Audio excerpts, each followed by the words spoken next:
Hello everybody and welcome back to another video. In today's video, we are taking a look at Emily Engine, a canceled release from the 2019 line. Not just any canceled release, this was a canceled super chase. So that is two that I have. I've got Emily Engine and I've also got Outback Miles Axelrod.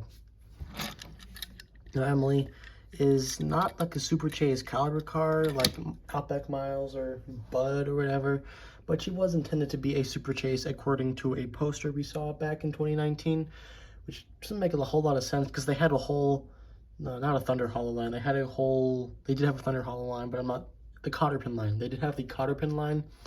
Emily Engine appears at the Cotter pin in Cars 3, but despite the fact that they had a Cotter pin line with cars such as Andrew Vrooman, Jenny Toland, Vanden Kerr, Bill Revs, Xanadu Bumpers, Jenny Toland, and Bill Revs. I think I got them all actually.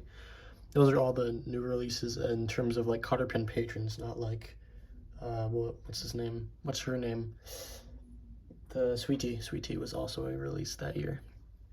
But despite all those, they decided to put her as a super chase for some reason, and then Mattel made the switch from China to Thailand right around then, and Emily ended up never coming out. This is a Chinese version. As far as I know, there is no Thailand versions of it, so it's safe to assume she was scrapped when they switched factories. She is a kind of grayish blue, more like a very pale blue. You can see that code on her rear. That is the prototype code, and it is code number 132. So there is at least 132 of these that exist. I'm sure that number is higher. I'm sure someone out there has a higher number. I just don't know it off the top of my head. And 132 doesn't mean there's like 132 available. It just means there is at least 132 made by Mattel. Not all of them had to have leaked out. Now she is smiling. I do believe in the movie she's got some kind of similar expression to this. That's nice to see. It's got brown eyes, relaxed expression, got the open mouth with the teeth. Frontal grille looks very nice, kind of like a, not a 60s quite. I'd rather go 60s or 70s kind of car. Late 60s to early 80s, I'd say. You got dirt all around her, of course. Most of the Cotter pin cars are dirtier.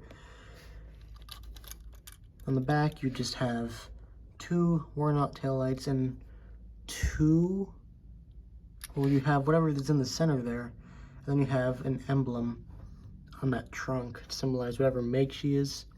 Windows are almost clear. You can kind of sort of see through them. See the dirt all the way around. You don't have the same design on both sides. You can see a big dirt little patch right there. Pretty standard car.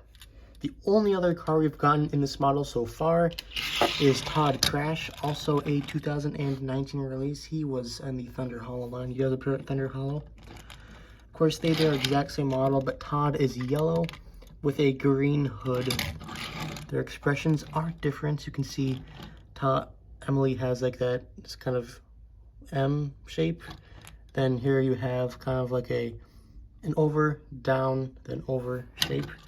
And their mouths are also different, so it is a slightly different mold for both of them, similar to Bill Revs and Motor Turner, who are the exact same model minus the eyes and the mouth. That's the only way to tell the prototypes of those guys apart, because you can't see the paint job on the prototypes in most circumstances. You see the wheels on Emily are actually like dirtier compared to Todd. A little bit interesting because Todd is literally at a demolition derby driving through mud to get to the stands, and he himself is all rusty and muddy. There's no mud on his wheels. Now those are the only two cars you've gotten on this model yet. Doug Krinkle should be coming very soon, within the next, I don't know, heck, a couple days even. He appears in Cars on the Road, and he's a gray color. Almost very similar to Emily Engine, but more gray, and he also has the giant brand on him. The problem is, and I mentioned this in my Salt Flats 9-pack video, he's not gray in the episode at all. He is green. Not once do you ever see a zombie with the color gray, especially not of the Emily Engine model. So Doug Krinkle is completely inaccurate. They did everything else really well. The brain looks really good. The fact that they were able to fit that into a single packaging is amazing. The expression is nice. I think they nailed the zombie teeth. But somehow they managed to mess up the color. I don't even know how it's possible. The artwork is green, and the episodes, it's green. It didn't even have to be like an amazing green. It could be like a very faint green, and it could have been fine. It would have been a little bit annoying, but it would have worked perfect. But somehow they made him gray, and I'm just really mad about that, because it would be such a cool release. But it is probably the most inaccurate release we've had in a very, very long time.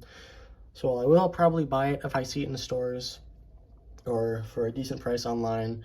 I am not going to be doing that happily, and I really hope that sometime soon they will re-release them in like a multi-pack or as a single again with the corrected green color, and I'm sure there will be plenty of customs, whether they be good or bad, that have a corrected Doug Krinkle. But that is the story of Emily Engine, pretty much. Fortunate I was able to nab her for Christmas in 2020. Got her as a gift. She was available from the Chinese eBay sellers. Pretty forgotten. Well, I don't know if that's forgotten. But when it comes to cancel cars, you probably won't think of Emily Engine first. I wonder how many people out there actually think she was released, because, I mean, she fits right in with all the other released Cotter pin cars. But yeah, as I was saying, that is pretty much the Emily Engine story. Hopefully you guys enjoyed today's video, and I will see you all next time. Goodbye.